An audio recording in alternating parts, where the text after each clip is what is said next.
अस्सलाम वालेकुम स्टूडेंट्स, आज हम चैप्टर नंबर 12 का टॉपिक 12.7 स्टार्ट करेंगे and it is refraction through prism. So हम पढ़ते आ रहे हैं कि हम रिफ्रैक्शन का प्रोसेस किस तरह से होता है एंड रिफ्रैक्शन का प्रोसेस टोटल इंटरनल रिफ्रैक्शन किस तरह हमें एप्लीकेशन बताती है कि कहाँ कहाँ पे ये यूज़ हो सकता है। इसी तरह से अब हम रिफ्रैक्शन को भी स्टडी करने वाले हैं कि रिफ्रैक्शन को हमने पढ़ा कि रिफ्रैक्शन किस तरह से होती है, क्या प्रोसेस है उसका, क्या लॉज हैं उसके।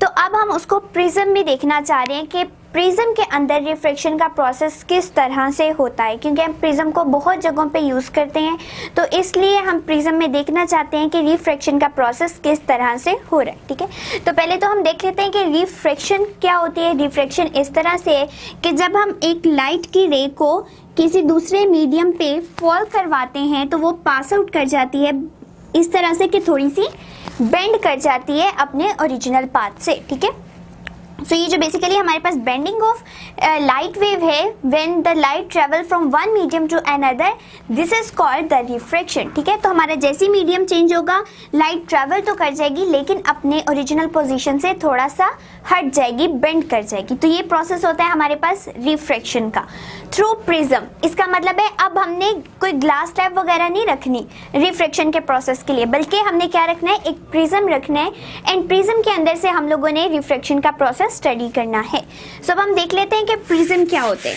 सो प्रिज्म एक बेसिकली ट्रांसपेरेंट ऑब्जेक्ट है। ठीक है, ट्रांसपेरेंट हमारे पास किस तरह से है कि ग्लास का बना हुआ है। ठीक है, अब होता है कि ये इसमें इस तरह से ये होता है, दो ट्रायंगल्स बनी हुई है जो आपस में इस तरह से अटैच हैं। ठीक है, ये शेप हमारे पास कहलाती है प्रिज्म। ठीक है, इसको ट्रायंगुलर प्रिज्म भी कहा जाता है। ठीक है, इसमें हमारे पास राइट एंगल्ड प्रिज्म भी होता है और भी डिफरेंट प्रिज्म्स होते हैं। ठीक है, अब हमारे पास क्या है, प्रिज्म में क्या क्या चीज़ें मौजूद होती हैं, दो ट्रायंगल्स। ठीक है, ये हमारे पास दो ट्रायंगल्स नज़र आ रही हैं हमें, और ये साइड इसकी क्या है, इंक्लाइन है, मतलब थोड़ी तिरछी है। ठीक है, ये लाइन बिल्कुल स्ट्रेट है और ये लाइन तिरछी है, इट मीन्स ये क्या बना रही है, एक ट्रायंगुलर शेप बना रही है। और प्रिज्म के अंदर हमारे पास दो ट्रायंगुलर शेप्स होती हैं, 1 and 2। ठीक है, अब इसी तरह से अब अगर हमें ये पोर्शन नज़र आ रहा है तो ये पूरा क्या है, रेक्टेंगल। ठीक है, एक यहाँ पे हमारे पास ये रेक्टेंगल होगा, एक इसकी बैक साइड पे जो होगा, और एक जो नीचे हमें ये सरफेस नज़र आ रही है ये भी एक रेक्टेंगल बनाएगी। ठीक है, तो हमारे पास क्या बनते हैं, 2 हमारे पास ट्रायंगल्स बन जाती हैं। ठीक है, 2 ट्रायंगल्स, इस तरह से मैं ट्रायंगल को शो कर रही हूँ एंड 3 हमारे पास रेक्टेंगल्स बन जाते हैं। ठीक है, तो एक प्रिज्म जो कि ग्लास का बना होता है एंड ट्रांसपेरेंट मटेरियल है, उसमें क्या क्या मौजूद होता है, 2 ट्रायंगल्स मौजूद होती हैं एंड 3 हमारे पास रेक्टेंगुलर जो साइड्स हैं वो मौजूद होती हैं। अब हमने क्या करना है, हमने इसकी एक साइड को लेना है एंड उसके अंदर से लाइट को पास आउट करवा देना। इसको जब हम डिफरेंट शेप, क्योंकि ये 3 तरह से रखा जा सकता है, एक इसकी शेप ये भी है। ठीक है, जो अभी हमने ड्रॉ की थी, इसको हम उल्टा करके भी रख सकते हैं, इसको किसी तरह से भी सीधा करके रख सकते हैं। ठीक है, तो ये एक ऐसी शेप है जिस तरह हम 3 डायमेंशनल शेप है कि इसको बिल्कुल सीधा भी रखा जा सकता है, इस तरह भी रखा जा सकता है, दूसरी साइड पे भी रखा जा सकता है।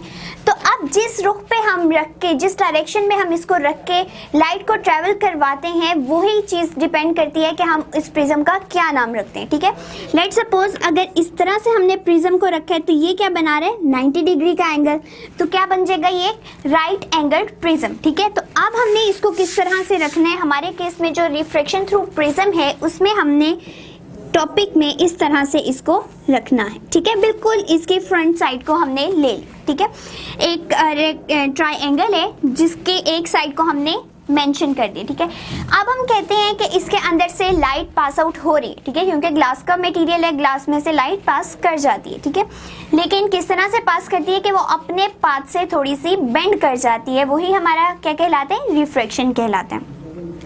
अब ये एक हमारे पास ट्रायंगल है। ठीक है, अब हमने एक लाइट फॉल करवाई। ठीक है, अब देखें एक पॉइंट होता है, एक जिस तरह अगर हम मिरर में पढ़ते हैं, ठीक है, मिरर है, मिरर के पोल के अंदर से जो लाइन पास आउट करेगी वो अपने पाथ से नहीं हटेगी बल्कि अपनी डायरेक्शन में ही ट्रैवल करती रहेगी। जिस तरह ये है, अगर ये बिल्कुल सीधी आगे स्ट्राइक की है तो इस पे ना कोई रिफ्लेक्शन होगी। ठीक है, ना इस पे कोई रिफ्रैक्शन का प्रोसेस होगा, बल्कि ये बिल्कुल अपनी ही डायरेक्शन में ट्रेवल कर जाएगी। तो हर ऑब्जेक्ट का कोई ना कोई एक ऐसा पॉइंट ज़रूर होता है जिसके ऊपर लाइट जो है वो अपनी पोजीशन से डिविएट नहीं करती, अपनी पोजीशन से नहीं हटती, ठीक है। तो सिर्फ सिंगल पॉइंट होता है पूरी एक बॉडी के अंदर, ठीक है। जिस तरह मिरर के अंदर पोल एक ऐसा पॉइंट है जिसके अंदर से अगर लाइट पास करेगी तो वो ना रिफ्लेक्ट करेगी ना रिफ्रैक्ट करेगी, ठीक है। क्योंकि लेंसेज के केस में हम रिफ्रैक्शन भी पढ़ेंगे, इसलिए मैं रिफ्रैक्ट का वर्ड भी बोल रही हूँ। बट हमारे जो मिरर्स होते हैं उसमें सिर्फ रिफ्लेक्शन का प्रोसेस होता है, रिफ्रैक्शन का नहीं होता। बल्कि जब लेंसेज को हम स्टडी करेंगे उसमें रिफ्रैक्शन का प्रोसेस आएगा, एंड उस लेंसेज में भी हमारे पास एक ऐसा पॉइंट होगा जहाँ पे लाइट रिफ्रैक्ट नहीं करेगी बल्कि बिल्कुल सीधा अपने ही पाथ पे ट्रेवल कर जाएगी, ठीक है। तो इसलिए मैंने यहाँ दोनों वर्ड्स बोले हैं, तो कंफ्यूज नहीं होना, क्योंकि जस्ट मिरर के लिए हम रिफ्लेक्शन ही का प्रोसेस स्टडी करते हैं, और क्योंकि हो भी सिर्फ रिफ्लेक्शन ही सकती है, रिफ्रैक्शन नहीं हो सकती। अब यहाँ पे क्या है, पोल एक ऐसा पॉइंट था, इसी तरह से प्रिज्म में भी एक ऐसा पॉइंट है जिसके ऊपर लाइट बिल्कुल अपने पाथ में ही ट्रैवल कर जाती है, और वो कौन सा प्रिज्म है, that is the right angled prism. And उसके सेंटर में हमने एक 45 डिग्री एंगल पे जो लाइट फॉल करवाई थी वो अपनी पोजीशन से बिल्कुल भी नहीं हट रही थी, डेविएट नहीं कर रही थी, बल्कि सीधा ट्रेवल कर रही थी, ठीक है। एंड वो हमने पढ़ा था अपना जो लास्ट टॉपिक है 12.6 में, एप्लीकेशंस में हमने उसको स्टडी किया था। अब हम यहाँ पे क्या कह रहे हैं कि हम उस पॉइंट पे फॉल नहीं करवा रहे लाइट को, ठीक है। उसमें हमने कैसे पॉइंट पे फॉल करवाया था जिसमें लाइट बिल्कुल सीधी ट्रेवल करे, अपने पोजीशन से ना हटे। लेकिन इस प्रिज्म में हम किस तरह से लाइट को फॉल करवा रहे हैं, उस एक कॉमन पॉइंट पे नहीं फॉल करवा रहे ताकि हमारी रिफ्रैक्शन का प्रोसेस हमें नजर आए, ठीक है। तो अब हमने किसी और एंगल से इसके ऊपर लाइट थ्रो करवाई, ठीक है। इस तरह से हमने लाइट फॉल करवा दी। अब चूंकि लाइट ने बेंड करना है, और किस तरह से बेंड करना है कि जब भी हमारा एयर टू ग्लास मीडियम होगा, एयर टू ग्लास, तो ये हमारा नॉर्मल बनेगा, ठीक है। जहाँ पे भी पॉइंट मीट करती हैं हमें वहाँ पे एंगल फाइंड आउट करने के लिए क्या बनाना पड़ता है, एक नॉर्मल, ठीक है। नॉर्मल लाइन हमने ड्रॉ की। अब ये जो है इसका जब एयर टू ग्लास हम जाते हैं तो हमारी लाइट जो है वो बेंड कर जाती है toward the normal, toward normal या capital N that represent normal line, ठीक है। इसका मतलब है अब इसने इसकी तरफ मूव कर जाना है, यूं, ठीक है। अब एक्चुअल पाथ इसका अगर देखा जाए तो वो तो यूं था, ठीक है। इसने बिल्कुल सीधा अपने थोड़ी सी टेढ़ी होगी थी लाइन, इस तरह से है इसका, ठीक है।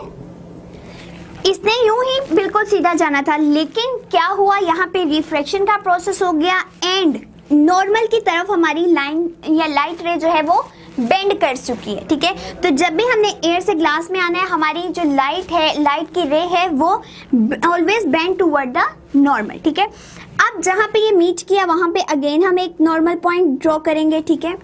अब जब ये हमने नॉर्मल पॉइंट ड्रॉ किया, अब हम कहाँ से जा रहे हैं, अब हमारी इंसिडेंट होगी ग्लास, ठीक है, ग्लास रे, यानी पहले ये इंसिडेंट थी और ये रिफ्रैक्टेड रे थी। अब हम लोगों ने ग्लास से आगे मूव करवानी है, तो पहली चीज क्या बन जाएगी, इंसिडेंट बन जाएगी, और जो बाहर निकल के हमारे पास आएगी वो रिफ्रैक्टेड बन जाएगी। अब ये हमारे पास इंसिडेंट है। अब हमारे पास केस कौन सा आ रहा है, ग्लास टू एयर, ठीक है। सो जब भी ग्लास से एयर में लाइट जाएगी वो bend away from normal, away from normal, ठीक है। सो वो क्या करेगी, नॉर्मल से दूर चली जाएगी। अब किस तरह से दूर जाएगी कि ये पाथ इसका बन जाएगा, ठीक है। तो क्या हुआ कि अब हमारी लाइट का एक्चुअल पाथ तो इस तरह से बनना चाहिए था, ठीक है, लेकिन क्या हुआ, वो इतनी दूर तक बेंड कर चुकी है नॉर्मल लाइन से। सो पहली बात तो ये हमारे पास दो कॉमन चीज़ें थी कि हमें पता होना चाहिए कि जब लाइट एयर से ग्लास में ट्रेवल करती है तब वो किस तरफ बेंड करेगी, एंड जब ग्लास टू एयर बेंड जाती है तब वो किस तरह बेंड करेगी। अब हमारे पास और कुछ भी नहीं रहा इस आर्टिकल में, बस क्या बचे कि हमने इंसिडेंट और रिफ्लेक्टेड रे की एंगल्स को शो करने, ठीक है। अब ये चूंकि हमारे पास इंसिडेंट रे थी, इंसिडेंट रे, ठीक है, तो यहाँ पे जो हमारा ये एंगल बन रहा है नॉर्मल लाइन के साथ, that is called the angle of incidence, ठीक है।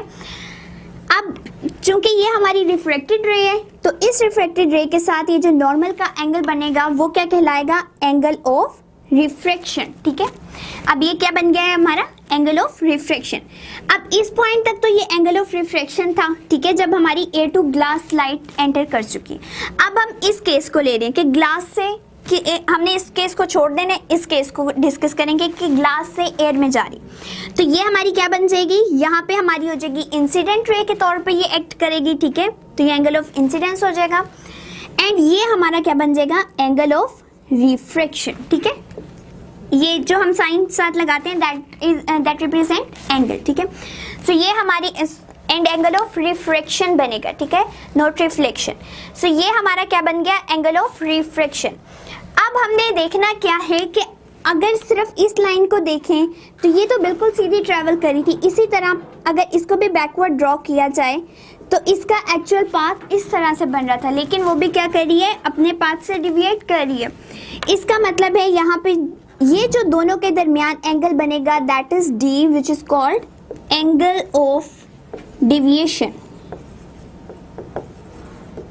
एंड ये एंगल हमें बताएगा कि जब ग्लास से या किसी एक मीडियम से दूसरे मीडियम में हमारी लाइट ट्रैवल करती है तो वो कितने एंगल पे अपने रास्ते से हट जाती है। ठीक है, तो एंगल ऑफ डेविएशन क्या है कि ये लाइट अपने पाथ से जो हट के जा रही है इन्होंने कितना एंगल बनाया। ठीक है, तो ये बेसिकली हमारे पास होगा एंगल ऑफ डेविएशन।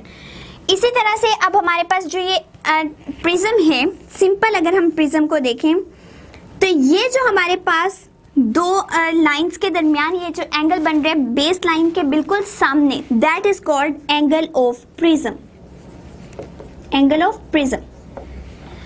सो यही हमारा टॉपिक है कि रिफ्रैक्शन थ्रू प्रिज्म किस तरह से हो रही है।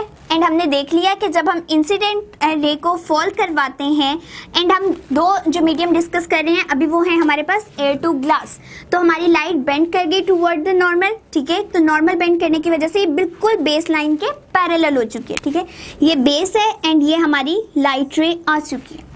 अब अगेन जब वो ग्लास से एयर में जाएगी तो वो क्या करेगी, bend away from the normal and तब हमारे पास जो एंगल बनेगा that will be angle of refraction.